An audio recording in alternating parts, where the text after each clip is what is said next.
Well, I saw a submission for a Lycanroc sweep and thought that would be pretty cool because we just had the Dusk Lycanroc reveal and it brings us a Drifblim as well.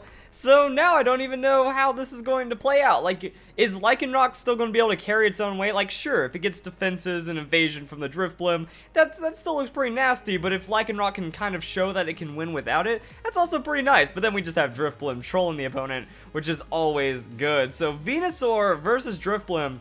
This is actually pretty much exactly what the Drifblim wants because Venusaur can't really do much of anything to slow down or stop the Drifblim. So that's a switch. Free turn for Drifblim. Mimikyu comes in. Well, that still doesn't really force Drifblim out. So Drifblim still gets another turn or two or more. We're just going to have to see how this one plays out. So Drifblim will get the minimize against the Mimikyu, and now it's going to be very hard for the opponent to do much of anything. Shadow Claw comes in, and that will connect with the Drifblim, but Drifblim has the bulk to survive, and then is this going to be a Citrus Berry Drifblim? Alright, so getting a little bit of health doesn't really matter in the end, but we have all the evasion that we need, and Drifblim's going to protect. Interesting. Haven't seen Protect Drifblim when it comes to this setup, but then just kind of like reading what the opponent does in the situation and kind of reacting around that. And Drifblim takes another minimize. Oh, man. So thinking the opponent has to miss at some point. And there's how you play Drifblim. You got to take those risks. And then you get the most reward possible. So right now, at the max evasion, the opponent is going to have like a 1 in 3 chance of landing a hit. Going into Floatzel. Never mind. I thought this was going to be like set up into Lycanroc sweep. But hey, Floatzel still gets like wrecked. Critical hit. That's the increased odds from the Shadow Claw. And then if Lycanroc can bring it back, that'd be pretty cool. But it looks like Floatzel wants to be mean right now. That's going to be the bulk up for the defenses. But Shadow Claw can crit through that, and that would not be that great. Thunder will be avoided, though, because there's all of our evasion. Oh, no, it's just extra Baton Pass chain. Oh, that's a little too filthy. Now Lycanroc comes in with attack, with defense, with max evasion. Mimikyu, Thunder's not going to do anything in this situation. And Lycanroc, there's the Swords Dance. All right. See, I wanted to see, like, oh, hey, what if Lycanroc just uses Swords Dance? It gets a 3-0 on the battle spot, quick, easy, and free like that. That would be a battle I want to watch, because it's like, hey, Lycanroc, you know, you might just tech it in for that benefit right there. Also, I haven't used Midday Lycanroc. Now that we have Dusk Lycanroc, we can see that there's, like, the rock coming out of the back. All that does is, like, flip up. So, Dusk Lycanroc is Midday Lycanroc with a hoodie on. Bet you can't unsee that one now. Lycanroc will avoid the Shadow Claw, and if Shadow Claw crits, that means it will punch through the extra defenses. Comes with Fire Fang, though, and that's still going to show to be enough to KO the Mimikyu. My goodness! That's a little bit of extra damage right there, so that's going to be Life Orb going in, and then Swampert. It's like, what can Lycanroc do against Swampert? Well, it can Swords Dance again. Try to not eat a super effective hit because of the evasion, and then just turn it around with the best damage you can put out. So Lycanroc will avoid the hit right there, and then go into the Accelerock. No Stone Edge. Has the Accelerock for the speed, and that's in a 2-hit KO range. Would have been 1-hit KO with the Stone Edge. So Swampert will miss with that Earthquake, and that's just the nature of the beast right now. So Leftovers healing with the Lycanroc. Oh, Swampert's actually going to... Oh! Ooh, we have a little bit of like a Stally-ish kind of Swampert. That's fairly interesting right there. Accelerock coming in, and that's going to be that. What's the last move on this Lycanroc then? We have the Swords Dance, we have Fire Fang, we have Accelerock, and like Crunch would still be a pretty solid hit to use. Accelerock comes in, not going to be enough, and there we go. So what else is it that it gets access to that Swampert would resist? I don't know. So that's going to be Leftovers with the Swampert. That's going to be a little bit of healing. And then, you know, you just have that evasion. And the opponent can't... Oh, that's bold. I guess trying to get that Protect read. You know, the opponent wants to Protect and then go for the Swords Dance right there. But Swampert actually turns that into a Waterfall. Waterfall will be avoided in that situation. And then Swampert gets the healing. But now it's max stats for the Lycanroc. So the opponent is in for a pretty bad time. And there we go. So actually, I like this battle for a couple of reasons. One, it showcases just the Drifblim setup. One of the best Pokemon in the game for one of the craziest setups right there. And then going into Floatzel, which can actually be used in a Baton Pass chain. You know, keep that in mind. And then Lycanroc comes in with a Fire Fang, wrecks the Venusaur. And that's going to be the GG right there. Well, it's actually crazy to think that Accelerock, with that 60 on the base power, Fire Fang is more neutral damage. Huh. Let's go into the next battle and see what's going on here. Okay, Drifblim leading into the Toxapex isn't even fair. Let me just double confirm who picks up the victory in this one. Yeah, like that's just too much free setup. Then we have the Floatzel for the defensive boost, and then Garchomp doesn't land an Earthquake against the Lycanroc, and then we still see the... Okay, we all know how that one's playing out. Let's just go into the next code. Actually, even just like thinking about that last battle made me realize like how my battle strategy works out as well. That, you know, a lot of times people are going to be going for setup. They want their stealth rocks. They want to do something cheeky for their own little gain. But then if you just play for a harder personal setup, your game is going to go a lot better. It's kind of how I exploited like a lot of Smogon players back in the 5th and 6th generations, where it's like, oh, they're always going to lead Ferrothorn and go for Stealth Rocks. They're going to try to do something like that. They might have a U-turn or a Volt Switch. Well, you just gain stats and then you can win the battle. So Drifblim is really good at exploiting that. That if they don't go hardest aggro to one-shot your Drifblim, Drifblim does things like this. Now, Toxic already has reduced accuracy, so the Minimize has a field day with that. And even if the Toxic landed, Drifblim doesn't care, and even if it eats an Ice Beam from something like a Milotic, that's non-stab, that's still 3-hit KO range, and then Drifblim has a Citrus Berry, so yeah, like Drifblim, it gets to do everything that it wants right here, and these are the situations where you might have to balance between like Minimize and Stockpile. You give that Lycanroc a free Stockpile, that's going to be really good. I don't know what the opponents, like, the thing is, I've shown Drifblim in so many battles, and people, like, hate it that I show Drifblim so often to a degree, but then when you look at the battles, people still don't know how to respond. Like, if you can't immediately nuke out that Drifblim, you need to go into something that can, and now we're just getting free Stockpile set up. You know, how many Drifblim PSAs do I need to make before people start learning how to play around it?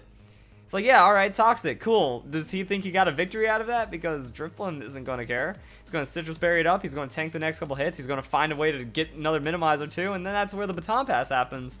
And then, oh yeah, Lycanroc had extra stats, right, that it was +1 on that last one before going into the Swords Dances. So yeah, that's actually really nice. I like that extra bit of the chain. That I've never been filthy enough to go double Baton Pass on a Drifblim strategy, but if you just have another Baton Pass Pokemon, might as well. Just throw more chips on the table. Or whatever analogy kind of works in that situation. Now Drifblim hits that on the defenses, got the max stockpile. Milotic, there it is, there's an Ice Beam gonna land. We can kind of see how much damage it would have done. So, approximately 2.5 times more damage than that. And again, like I said, that's 3-hit KO range. Possibly 4 with the Citrus Berry? I don't know. Now, then you get like Unburden Boost, and it just goes really well for Drifblim. Never talk to the Drifblim, guys. It's not gonna play out. Now we go into the Floatzel, and Floatzel, we know what it does. So, Milotic, it lands a Toxel. Floatzel's gonna avoid that because of massive evasion. And I wonder how long the Floatzel's going to sit in for these stats. Man, this is just going to be Snowball City. Oh my goodness. So Floatzel going to avoid the attack. And I guess that's why we have... Actually, no. I still don't see the Accelerock. Like, if you're running normal Lycanroc and you're doing like Swords Dance, Accelerock, and then you're doing all these other things, maybe. You need that Stone Edge, though. Like, I think that Accelerock is unfortunately a wasted move on the Midday Lycanroc, especially if you're having to where the opponent's going to miss you, and even if they land a hit, they're not going to be doing a lot of damage because you have defensive boosting with all this Baton Pass shenanigans that you're pulling off. The opponent needs to learn how to switch, is my thought as well. But yeah, when you have all this other stuff going on, you know, you just Stone Edge. You get that +1 or +2 from the Floatzel, you come in, and then you Swords Dance Stone Edge. That Swords Dance Stone Edge is mean on the Lycanroc, especially if you can get away with the Life Orb, because most of the time, if you're running Swords Dance, you have that Focus Sash. So if you replace Focus Sash with a Drifblim, that's what you do. So Lycanroc with Thunder Fang, and that's going to be just... Oh, so it is the... Okay, Double Fang Accelerock. Yeah, you need that high base power. We saw that with a Swampert. I guess you don't get heavy resisted too often, but maybe that is an issue that's kind of come up. Because, like, yeah, Fire Fang, Thunder Fang is showing the coverage. You hit those water types, you blow up those grass types, and then you also hit other things. I just don't like the Thunder Fang on Accelerock, because on Rock type Pokemon, you're getting that Flying type crossover. So there's not much that creates right there, but one shot in the Bulu, one shot in the Milotic. Lycanroc can put down the damage and then get those super effective hits in there. It is a very coverage reliable Pokemon, and for its usual frailty, it's not that great. Let's see what we do to the Blaziken with the Accelerock. Ooh, alright, Mega Blaziken. See, like, also, it would get bad if, like, Mega Blaziken was able to pop off, because, like, yeah, you get that high jump kick and then it's over. So Blaziken will come in with that Protect. But actually, no, if High Jump Kick lands, there's a lot of defense on this Lycanroc. It can still survive. So it's going to get the speed, but then this is a situation for Accelerock. I still don't think it matters, because like you're anticipating your opponent being faster than you during setup on the Floatzel and for some of the Drifblim. So yeah, like they're just going to miss, and then you return the KO anyways. That Accelerock, though, not going to be enough to KO the Blaziken. Got to take that hit. High Jump Kick comes through. He gambled it all, and it did not pay off. So there we go, guys. That is going to be the battle. I want to show one quick thing before the battle, before we end this Fan Fridays. I wanted to see how the Rock, Electric, Fire coverage plays out, because on paper, in theory, and all kinds of stuff like that, when you break it down, when you have access to 3 moves, you should try to not find any not very effective hits on that. Like, it's not super hard to do. And then when you think about it, it's mostly just going to be ground-type Pokemon. That certain dual types like ground typing come in, and then you just can't do anything neutral to them. So that's going to be pretty upsetting right here when we look at how it plays out.